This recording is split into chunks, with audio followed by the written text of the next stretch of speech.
Welcome on my YouTube channel discover education. आज के lecture में हमने एक बहुत ही इंपॉर्टेंट लॉन्ग क्वेश्चन डिस्कस करना है जिसका नाम है biology and the service of Mankind. इसमें बहुत से जो हैं वो शॉर्ट क्वेश्चन भी बन सकते हैं, लेकिन ये बहुत ही इंपॉर्टेंट लॉन्ग क्वेश्चन है। How the biology role in food production, how the biology role in making the environment more clean and safe भी कह सकते हैं आप। आइए हम इसको डिस्कस करते हैं। अब देखें कि बायोलॉजी जो है वो इंसान की खिदमत कैसे कर रही है, इंसान को कैसे फैसिलिटेट कर रही है। आज के टॉपिक में हमने ये देखना है। अब देखें, the science of biology has been helping mankind in many ways increasing food production. Food को बढ़ाने में, फूड की प्रोडक्शन को बढ़ाने में जो बायोलॉजी का रोल है वो तो आप सभी हम जानते हैं। फिर ये कम्बैट करती है कैसे डिजीज़ को, बीमारियों से कैसे हमें जो है वो तहफ़्फ़ुज़ फराहम करती है। इसी तरह हमारे इन्वायरमेंट को प्रोटेक्ट कैसे करती है और उसे कंजर्व कैसे करती है। ये सब हमने आज के टॉपिक में देखना है, डिटेल से देखेंगे। अब देखें प्लांट्स को, पहले तो देखें प्लांट्स को अगर ग्रो करना हो, वेजिटेबल्स को ग्रो करना हो तो वो कितना टाइम लें। इस तरह तो जिस तरह हमारी पॉपुलेशन इंक्रीज़ हो रही है, हमारे पास तो खुराक बहुत कम हो जाए अगर बायोलॉजी जो है वो अपना रोल प्ले ना करे। आज के दिनों में, आज के ज़माने में आप देखें कि जो घंटों में सब्जियां उगती थी वो चंद मिनटों में उग जाती हैं।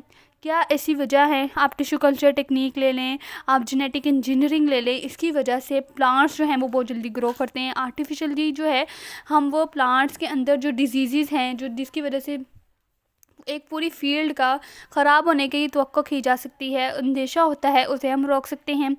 देखें अब ये प्लांट्स जो है वो कैसे बनाए जाते हैं।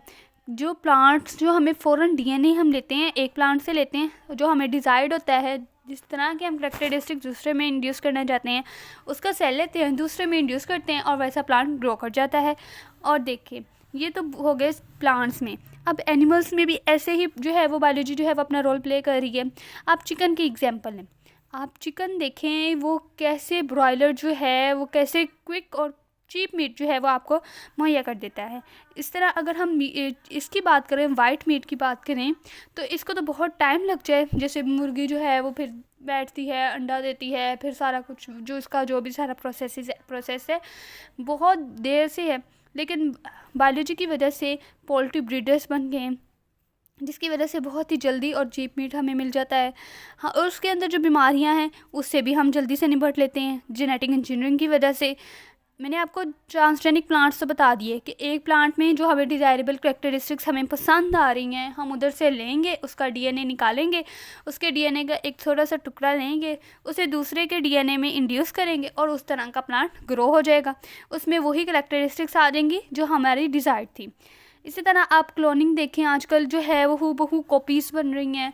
आप कह सकते हैं ऑर्गेनिजम्स की हूबहू कॉपीज़ की वजह से हमारे जो है वो लाइफ जो है वो सक्सेसफुल हो रही है। एसेक्सुअल रिप्रोडक्शन का नाम भी आप इसे दे सकते हैं। अब देखें, पहले तो प्लांट्स के ऊपर जो है वो फंजाई और इंसेक्ट वगैरह अटैक करते थे, जिसकी वजह से सारी की सारी क्रॉप्स जो हैं वो ख़राब हो जाती थी। फिर जो फार्मर्स हैं वो फंजीसाइड और पेस्टिसाइड, इंसेक्टिसाइड वगैरह का यूज़ करते थे, इन कीड़े मकोड़े, अद्वियात भी आपने सुना होगा नाम, इनको किल करने के लिए। लेकिन इसकी वजह से ना जो प्लांट के अंदर जो उसकी ग़िज़ाइयत थी ना वो ख़त्म होती जा रही थी, जो इससे इंसान के अंदर बीमारियाँ पैदा होने लग गई थी। साइंस ने इसको कैसे कंट्रोल किया? साइंस ने इस्तेमाल किया लिविंग ऑर्गेनिजम्स का ही, और लिविंग ऑर्गेनिज़म का ही इस्तेमाल करके लिविंग ऑर्गेनिजम्स को किल कर दिया। जैसे कि एक बहुत ही खूबसूरत एग्जांपल है कि एक एफिड एक परिंदा है जो वॉलनट के ट्री पर ना, अखरोट के दरख्त पर हमला करता है, मतलब कि ना उसे नुकसान पहुंचाता है। लेकिन साइंस जो है वो वहाँ पे वैस्प छोड़ती है जो इस एफिड को पैरासाइट कर लेता है, मतलब कि इसको खा लेता है, जिसकी वजह से वॉलनट का ट्री बच जाता है और उस वैस्प की खुराक भी पूरी हो जाती है।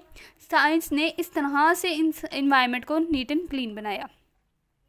अब देखें बहुत से बायोपेस्टिसाइड्स भी यूज़ किए जाते हैं डिज़ीज़ को रोकने के लिए, ठीक है।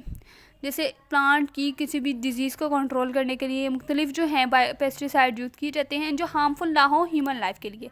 इसे इंटीग्रेटेड डिज़ीज़ मैनेजमेंट भी कहते हैं, इसे ये कंट्रोल करता है। अब देखें एक प्लांट है, उसको मैं देखना चाह रही हूँ कि इसके लिए कौन से न्यूट्रिएंट्स इसेंशियल हैं, नॉन इसेंशियल हैं। अब देखिए उसे मैं ज़मीन पे ग्रो कराती हूँ, ठीक है, वो तो बेचारा ख़राब हो जाएगा ना, जो उसके लिए हार्मफुल नहीं है, वो तो उसके लिए अच्छे हो जाएंगे, लेकिन जो उसके लिए हार्मफुल है उसकी वजह से वो बेचारा जो है वो मर जाएगा। इसके लिए साइंस ने क्या किया, हाइड्रोपोनिक कल्चर टेक्निक को यूज़ किया। उसने प्लांट्स को सिर्फ दिए ही वो न्यूट्रिएंट्स जो उसके लिए असेंशियल थे, बाकी उसने न्यूट्रिएंट्स दिए ही नहीं। आल तो ये इतना अभी सक्सेसफुल और बेनिफिशियल नहीं है, लेकिन जो है एस्ट्रोनॉट्स अभी इसे यूज़ करते हैं, क्योंकि फार्मिंग में अभी फार्मर्स ने ना इस तरीके को अपनाया नहीं है। अब देखें कितना जो है वो मिल्क बनता है, जो है सारा कुछ, ये आप ऑलपर्स या ऐसे कोई दूध के डिब्बे वगैरह लें तो वो क्या ताज़ा दूध होता है? ऐसा तो नहीं होता, बल्कि इन्हें पेस्चराइजेशन के प्रोसेस से गुजारा जाता है। इसके जो अंदर आपके पास आप कह सकते हैं ना वाटर, उसे खुश्क कर लिया जाता है, जिसकी वजह इस तरह बहुत सी सब्जियां भी हैं, दूध भी हैं, इसी तरह जो मिल्क भी प्रोडक्ट्स हैं उन्हें भी स्टोर किया जाता है बहुत लंबे अरसे के लिए, ताकि वो ख़राब ना हो, क्योंकि उनके अंदर से जब पानी खुश्क कर लिया जाता है तो वो जो है वो बिल्कुल सेफ़ हो जाते हैं और उनकी ग़िज़ाइयत भी बरकरार रहती है। अब यहाँ से जैसे अगर यहाँ से पेशावर जाना हो तो इतनी देर में दूध तो जो है वो ख़राब हो जाता है, लेकिन अगर हम पेस्चराइजेशन का प्रोसेस करें तो दूध जो है वो ख़राब नहीं होता और वो अपनी ग़िज़ाइयत भी है जो वो अपनी महफूज कर लेता है।